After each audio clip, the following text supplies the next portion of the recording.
All right, let's dive into a simple but incredibly profound story from Zen tradition. It's called The Parable of the Woman and the Zen Master. And trust me, it's a story all about loss, about despair. But also, it's about a single question that has the power to change, well, pretty much everything.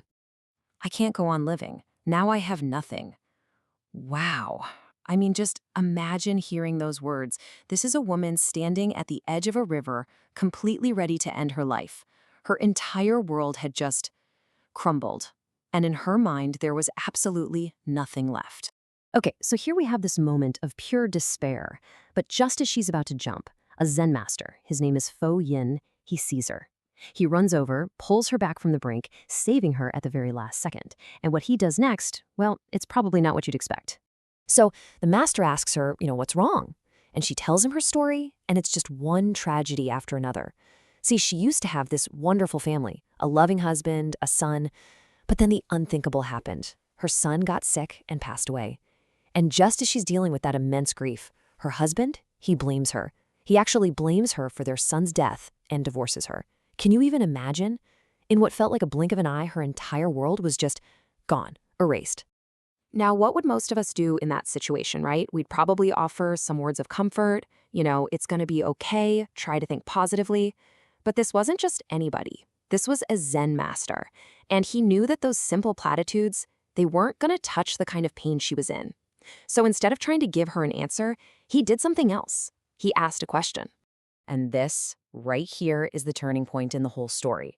The master's goal wasn't to magically fix her life. He couldn't bring her son back, right? His goal was to change her perspective, to get her to see her situation in a completely new light.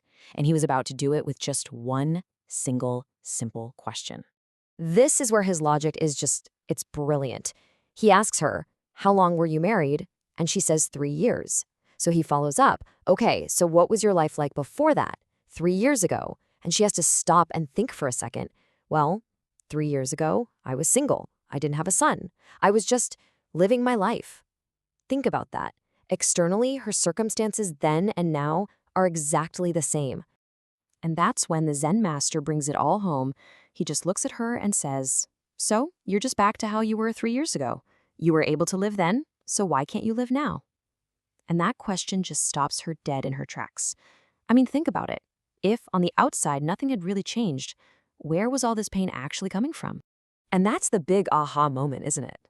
The suffering, it wasn't coming from her situation. It was coming from her mind's reaction to the situation. Objectively, her life was the same, but her inner world, that had been completely shattered by her experience of loss. Okay, so let's really dig into this. What is the true cause of that kind of deep, profound suffering? Well, according to this parable, it all boils down to one single, incredibly powerful idea. And that idea is something called zhuduo, which we can translate as attachment. And what is attachment really? It's this deep, often unconscious, belief that a temporary state of affairs should be permanent. For her, it was those 3 years of family life. She wasn't just grieving the loss of her son and husband, that's natural. She was suffering because her expectation that this beautiful life should have lasted forever had been completely shattered. This reminds me of a classic Zen saying, "It is not the world that moves, it is your mind that moves." Her external world, the actual facts of her life, hadn't really changed from 3 years ago. What moved? What created all that turmoil and pain? It was her own mind, clinging desperately to an experience that was already over. And this is a trap that she fell into, and let's be honest, it's one we all fall into, right? We mistake a temporary experience for a permanent reality.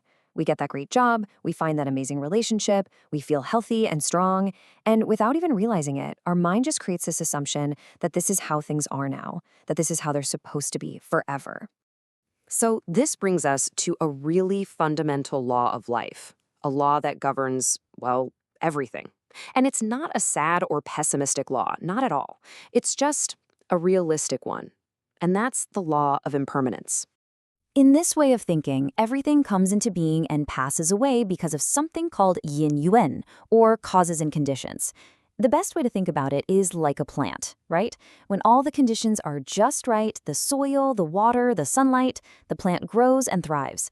But when those conditions change, the plant withers. Life and everything in it works the exact same way. And this cycle, it's totally universal. First, the right conditions come together, and boom, we gain something wonderful, a new friendship, a new opportunity. Then, for a while, we get to have it, to enjoy it. But because conditions are always changing, they eventually stop supporting that thing. And when that happens, we inevitably lose it. The key here is that this isn't some kind of personal failure. It's just the nature of reality itself.